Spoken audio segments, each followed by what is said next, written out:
what's your comments on the Supreme Court judgment on Rivers State government? You know, thank God for education. Thank God for knowledge. People do not understand that there is a difference between law and rule of law. In Nigeria, we keep churning out laws every day. Nigeria is not lacking in laws. We have laws everywhere. More laws than even America, than any of those countries. But what we don't have is rule of law. And it's unfortunate. So when people call court, and they say rule of law, sorry, no. The court does not give you rule of law. The court gives you law. It is only when the law, because the courts give law because decided cases are part of our hierarchy of laws. Decided cases give us the legal principle that come out from a case. That is ratio decidendi. The decision of the court becomes part of the court. The judges are not there to make laws. The judges are there to interpret the laws. So rule of law can only be possible if the judges interpret the laws according to the wordings of the law. So anything that is their decision is law. But it can only be rule of law when the decision accords to the wordings of the law. When the courts use their own discretion to give judgment not in accordance with the wordings of the law, that is still law, because by our law any decision of the court is law. But that's not rule of law, because it will not be capable of performing the functions of law, which is principally to ensure orderliness in the society. For anything to become rule of law is not a system of government. Rule of law is an effective exercise, or a more effective or more better way to exercise authority.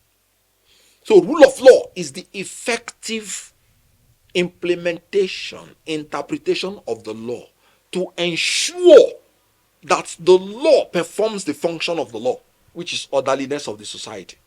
So before the law can perform the functions of the law must accord to the basic principles. Basic principles. There are certain basic principles the law must conform to in order to be possible that that law will perform the function of the law. If the law does not conform to those basic principles, the law will not be effective enough to become rule of law. What are these principles? They are as enunciated by Longfuller. They are the 8 desiderata of the principles of law. These principles of law include: 1, the law must be expressed in general terms. In other words, the law must apply to everybody without respect to the person. Everybody must be equal to the law. Everybody must be equal before the law, under the law, without discrimination. 2, the law must be publicly promulgated. There is no in a democracy especially, there's no room for any law to be done secretly.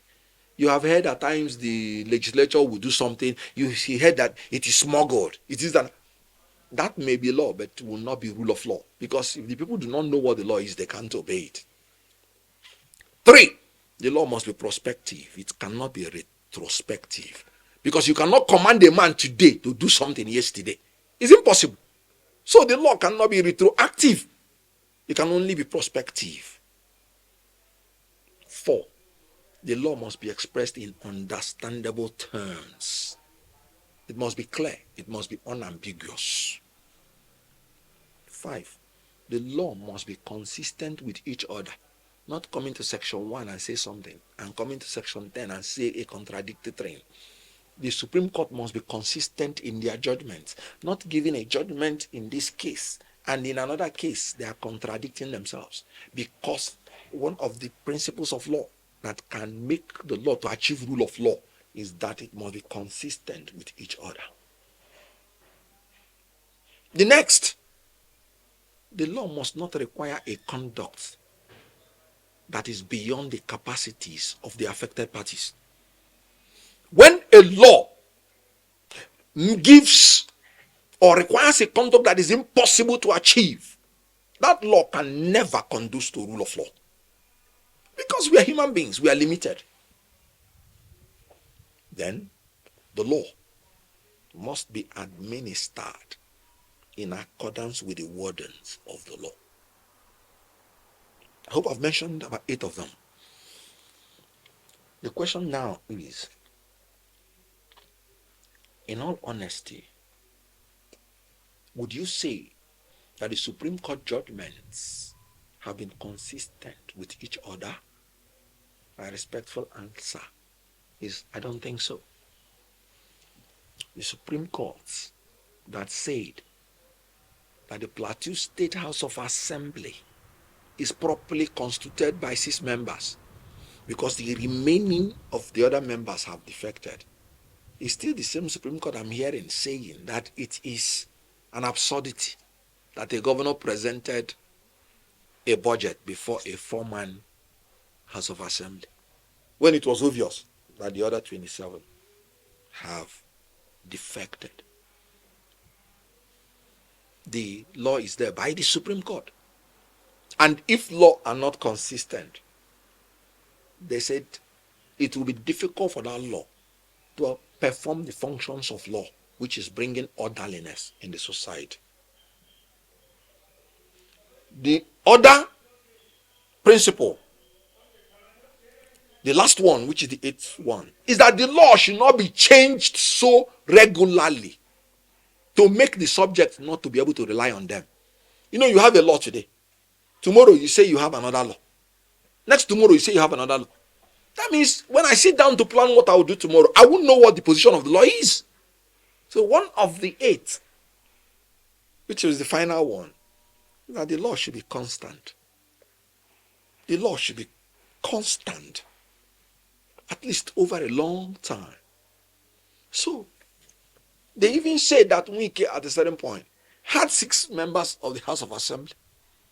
I'm not aware any court of law said it was an absurdity. You have to apply the law equally to everybody. You don't have to be changing the law every day. The law will not contradict each other. The law must be clear and unambiguous so that rule of law can prevail. So the reason we have too many laws in Nigeria and we are not orderly in Nigeria is because we don't have rule of law. And that confusion permeates all the arms of government, the legislature, the executive, and the judiciary. So my reaction to the Supreme Court judgment is, first of all, the position of the law is that the Supreme Court judgment is final and should be obeyed by every person and authority in Nigeria. That is the law. So I am not in anywhere in this interview advocating that the Supreme Court judgment should not be obeyed. No. But we are trained as a lawyer.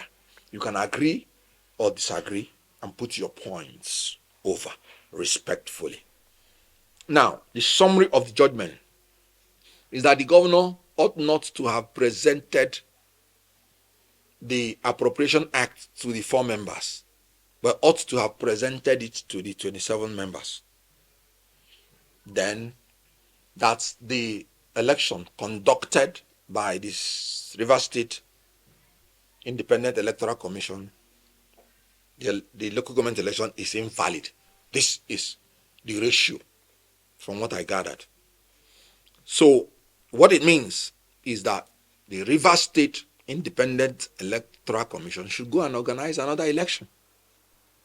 That's just what it means. So I heard some people throwing the arguments that there was one extension by the legislature extending the tenure of the former local government chairman, extending. What did I say about rule of law? That was a legislative exercise of an executive function, and that is illegal. That's treasonable. What it is, what they're saying is like the National Assembly have the right, when we are not in a state of war, to extend the tenure of TINUBU without election. That's what they're saying. Can you see how absurd that is?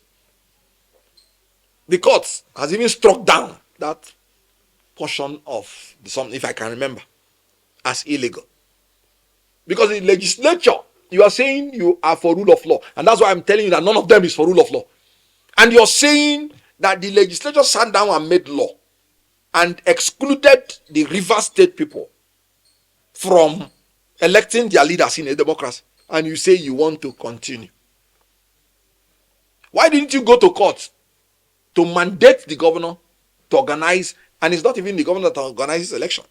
It's the Rivers State Independent Electoral Commission. They are supposed to be independent. So why didn't you go to court to compel them to organize election? But you went to, and you say they have extended your tenure. No. When your tenure finishes, you hand over. If there is no elected person to hand over, then you hand over to the highest civil servant in that office to take charge until an election is done. You cannot replace an illegality with another illegality. I remember saying that I am not in support of Fubara then choosing a caretaker committee because it will be illegal. That the Rivers State Independent Electoral Commission must organize an election. So they have organized an election. The Supreme Court said no, they didn't follow certain procedure. So what they should just do is to go and organize another election. And then those things the Supreme Court pointed out, they will now make amends to it. And then the River State will have the people of their choice governing them. So saying that the legislature extended the tenure of the guy, it's treasonable. Because elected people who have tenure, now I'm telling you, another elected people who have tenure, they are extending their tenure. No, if that law is allowed to stand, what it means is that the legislature can sit down and say that they are extending their own tenure and that they can no longer leave when their own tenure is over. So they will stay put. Because you are setting a precedent. And like I told you about principles of law, when you establish a law, it has to be constant. It has to be consistent with one another. So that, for me, is a legal blasphemy. There is nothing like extension of tenure. The former local government chairman, their tenure ended, expired, and has ended.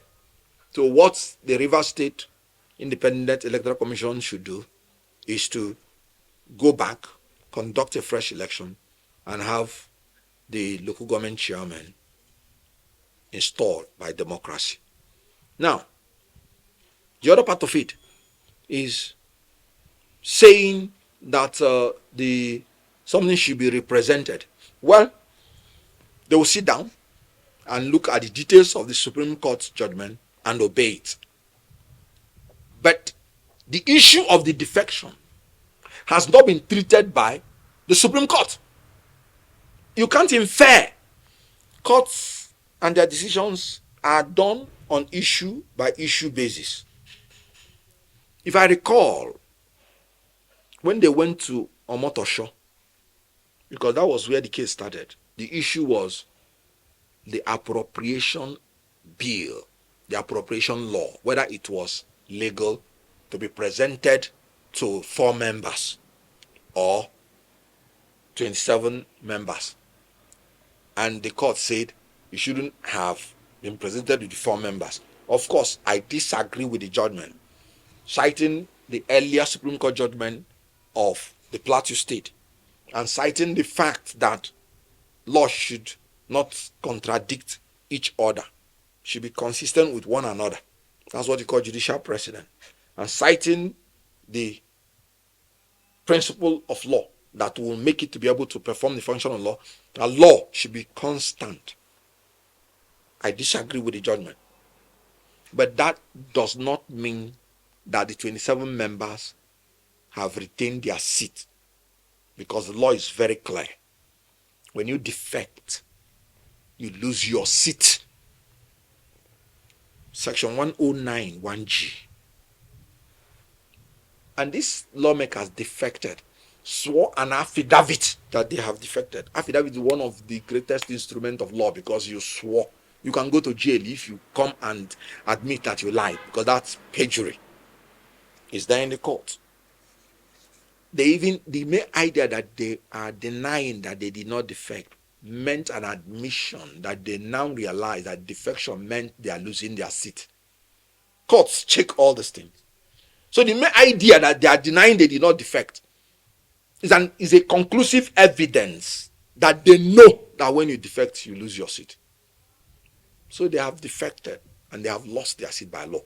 And the court needed not to give an order before the defection is complete, because the court was not mentioned in that procedure that their seat will be vacant.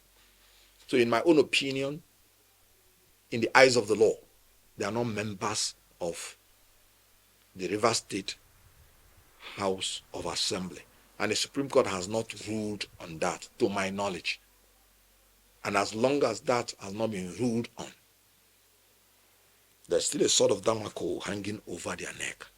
And if we are a people that respect rule of law, meaning implementing the law, effective exercise of the law, giving life to the law, so that the law will be able to perform its functions of orderliness in the society, maintaining social order, then they are no longer members of the Rivers State House of Assembly. And any court that rules otherwise has destroyed the fabrics of the principles of law, which will not conduce to orderliness in a society. So I plead with my judiciary learned jurists, because I'm a minister in the temple of justice, and I have the duty to uphold the rule of law, that when they are giving judgment, they should please look at these principles and give judgment that are consistent with one another, that is clear, unambiguous, that does not admit a conduct that is impossible. How can you tell, for instance, a governor, for instance, that 2024 budget he has to go and represent it? That's an impossibility, because you are commanding him today to do something yesterday. It's impossible. It's against the principle of law that brings orderliness in society. So I'm appealing to them, whenever they want to make any case law, they should look at the principles of law and make sure that their decision accords with these principles, so that it can engineer orderliness in society. We don't have order in Rivers State because we don't have rule of law. The courts are giving mixed signals and mixed messages, very ambiguous, that is difficult to understand. Why am I saying this? Are you giving an impression that when somebody defects, he still holds his seat? Are you giving a signal that if somebody defects and a governor is now acting with the remainder of the House of Assembly members, are you sending a signal the governor is wrong? These are mixed messages, because the laws are clear. So for now, we don't have rule of law in this country, because our laws are not according to the principles that will make it possible for the principles to achieve the functions of law, which the principle one is to maintain social order. But what's going on in Rivers State is unfortunate. Let me talk about the Wike angle, because when those people were rejoicing, I saw them and I was really very ashamed seeing that people are rejoicing that the statutory allocation meant for their state is being cut off. So their intention is not the welfare of the Rivers people, because they are the ones that will be affected. Their intention is, once it satisfies their quest for power and resources, if the Rivers people want to go and die, they can go and die. I was really ashamed, because this is like the woman who went to King Solomon and told King Solomon to divide the child. Let her take one part, let the other woman take one part, because it's not her child. She knows that the child will die. So if Rivers State dies, provided they get their own part of the cake, they don't mind. That's why they can unashamedly be rejoicing that the court said that statutory allocation will be denied their own people. Now let's talk about the issue of statutory allocation.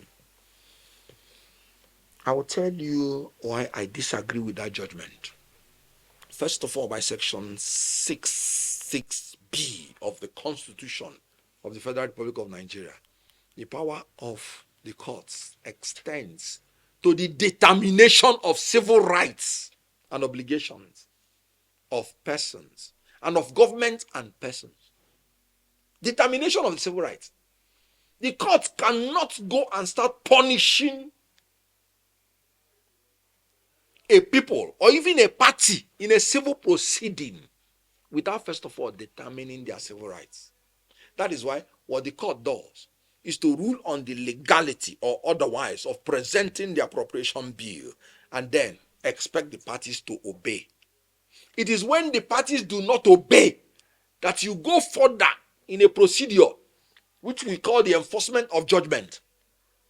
It is in that enforcement of judgment that you can bring penalty against somebody because not obeying court order is contempt of court. You can't go and start punishing reverse people, punishing a governor that has not treated your judgment or order in contempt.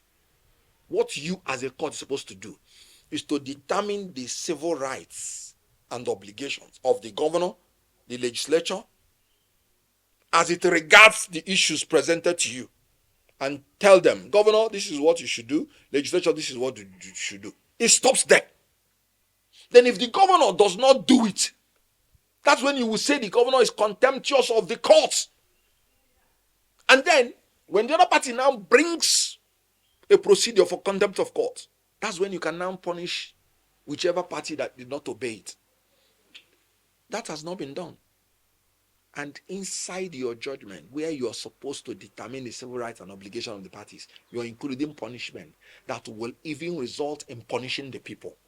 For me, the aim of judgment is to give justice. I wonder how that will conduce justice to reverse people. To a governor that everybody knows is peaceful and obeys the law. The court ought to have just told the governor, no, this is your civil right. No, this is your obligation. No, you exceeded your rights here. This is what you should do. And I know this governor. Because when this governor came in first, at the risk of giving up all his rights, he said, for in the interest of peace, he is willing to do anything. The Supreme Court would have just given that judgment and the governor would have obeyed. Why say you are cutting the statutory allocation to the people? You're punishing the people already, punishing the governor, when you have not given the governor the right to voluntarily obey your judgment. Because all through this while, the case has been in court, so you can't say the governor is in contempt. This is the final court of the land. And unfortunately, the Supreme Court acted as if they were in a criminal proceeding, where they started attaching punishment to what ordinarily should be the determination of the civil rights and obligation of the parties. That is what section 6(b) of the Constitution said. If a government is quarreling with a person or a person is quarreling with the government, they go to court. The court determines their civil rights and obligation, and they are expected to willingly obey the law. You don't attach punishment because it's not a criminal proceeding. It is when they refuse to obey the law that you now begin to attach punishment, because contempt of the law is now an offense. How do you begin to punish reverse people?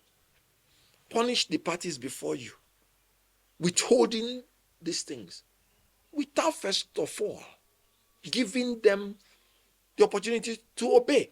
Look, even in political issues, the court has recognized that the politicians have the right to settle their issues politically. And I give you an example.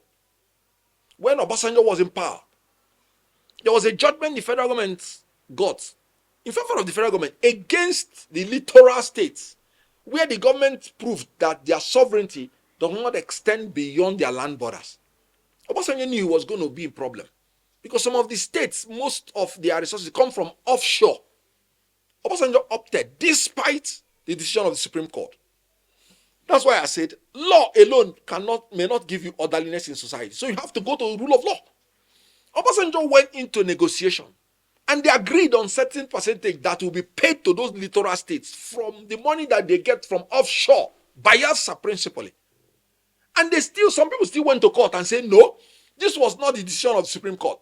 The decision of the Supreme Court is simple. And Supreme Court said, no, this is a democracy. Politics is allowed.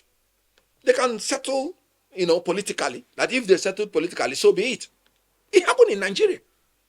So why would the Supreme Court not give the parties even the option to know whether they can settle politically? You're destroying the fabrics of society, destroying the fabrics of orderliness. That is not the aim of law. The aim of law is for social order. So I expected the Supreme Court to simpliciter determine the civil rights and obligations of the parties before them. We've not had any precedent like this before. It's a recondite issue of law. So when they decide it, all the parties are expected to obey. It is when the parties do not obey that you begin to go to the next stage, which is enforcement of the law. That's when the Supreme Court would have now said, okay, you did not obey us, you're contemptuous of the court. We are now saying they will not do this for you, they will not do this for you. Even when the federal government, under this administration, by the Attorney General of the Federation, went to court and they said they will be transmitting the money directly to the local government fund because of certain bureaucratic things that needed to be straightened out. Even if the federal government is not able to do it, it's going to a year. They got the judgment. And they are trying to sort it out. The federal government has not come out to say the governors are not obeying. The federal government said they are trying to sort it out. Are they in contempt of the court? Strictly, yes. But the court allows them because they know this is politics, this is administration, that they use their own methods to see whether they can sort themselves out. It is when they cannot sort themselves out that the party can go back to court and say these people do not want to obey your law. Then that's when the court will now enforce the law. Why is the Rivers own case different? No. I disagree with certain things about the judgment. But like I said, they are a final court. They should be obeyed. But the courts will realize that their judgments are not conducing to orderliness in society, to justice, and making the law to perform its functions. And if they continue like this, they may unwittingly bring anarchy to the people. Your comment to the passing of Adebayo and that of Edwin Clark. It was a sad day for Nigeria. It would have been a beautiful day for Nigeria if these men lived to see what they were fighting for. If they had lived to see the great Nigeria they fought for, the Nigeria of equity, justice and fairness. The truth is that they died complaining that they cannot see it. I heard that when Edwin Clark was dying, that's what I heard. I was not an eyewitness.